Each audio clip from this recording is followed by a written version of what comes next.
Hello সবাইকে, কেমন আছো তোমরা? আশা করছি তোমরা অনেক ভালো আছো, সুস্থ আছো। আর আমিও কিন্তু অনেক ভালো আছি।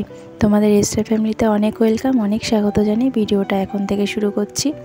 উঠেছি অনেক সকালে, এই যবে থেকে এই বাড়িতে আর কি এসেছি ভাড়া বাড়িতে, তবে থেকে রোজ সকালেই ওঠা পড়ছে। জানি না কেন, কটা দিন তো আগে এই ভাড়া বাড়িতেই ঘুমিয়েছিলাম, মানে রাত কাটিয়েছি। তো তেমন না ভালো একটা ঘুম হয় না, ভোরবেলা ঘুম ভেঙে যায় ওর বাবারও আর আমারও আর কি। তো ওর বাবা কী করতো, ভোর 5টার সময় উঠে ওই বাড়িতে গিয়ে আবার ঘুমোতো।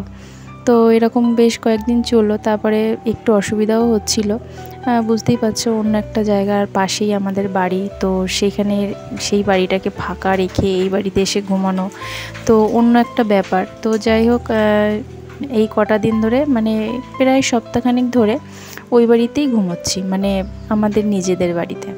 সারা দিনটা এখানে থাকি, কারণ ওই বাড়িতে এত গরম, আর এই যেখানে এখন থাকি না সেখানটা খুব ঠান্ডা, তো ভীষণই ঠান্ডা, মানে একদম ছাওয়া। আর আমাদের বাড়িতে তো রোদে খা খা করে থাকাই যায় না দিনের বেলা।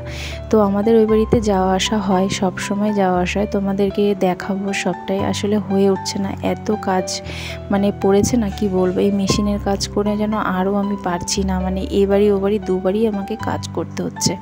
ও বাড়িতে গিয়ে একবার কাজ করে আসছি, আবার এ বাড়িতে এসে কাজ করছি, এরকম মানে আমি দম নেওয়ার কি সময় পাচ্ছি না। তো আবার মেয়ের স্কুলটাও খুলে গেছে, তো আরও আমার চাপ বেড়ে গেছে, যেহেতু আমাকে ছেলেকেও দেখতে হবে সেই কারণে।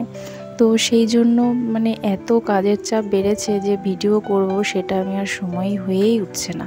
তো যাই হোক, আমি যেরকম যতটুকু পারবো করার চেষ্টা অবশ্যই করব। তো দেখো, এদিকে কাজও করছি, ঘরের কিছু কাজ আর কি বাকি ছিল, সেগুলো করে ফেলেছি। আমি আসলে বলেছি না, ভোরবেলা উঠে যাই, প্রায় 5টা 5:30 হয়ে যায়, মানে ঘুম থেকে উঠে পড়ি। কেন বলো তো? কাজের প্রেশারে, যেহেতু ওই বাড়ি দু বাড়িতে কাজ করতে হচ্ছে, একবার এই বাড়ি একবার ও বাড়ি এরকম করতে হচ্ছে। ওই বাড়িতে জামা কাপড় কাচতে যাই, মানে এখানে জলের সমস্যা, সেই কারণে এই ভাড়া বাড়িতে খালি জামা কাপড় কাচা হয় না, খালি বাসনটাই মাজা হয়। আর ও বাড়ির থেকে সমস্ত কিছু করছি, স্নান সব কিছু।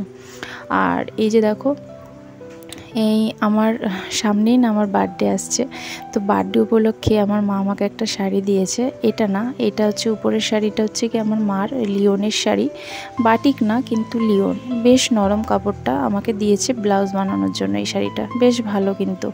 আর নিচে এই যে শাড়িটা, এটা হচ্ছে কি আমাকে দিয়েছে আমার মা, একটা ছাপার শাড়ি। যাই হোক, সুন্দর হলুদ কালারের, একদম সুন্দর না? আমার তো খুব পছন্দ হয়েছে, জন্মদিনের উপহার, জন্মদিনের আগেই পেয়ে গেলাম। তো গিফট পেয়ে সত্যি মনে খুব আনন্দই হচ্ছে। তো চলো, ভিডিওটা কেমন লাগলো অবশ্যই জানিও। আজকের মতো এইটুকুই, দেখা হচ্ছে নতুন একটা ভিডিওতে। টাটা।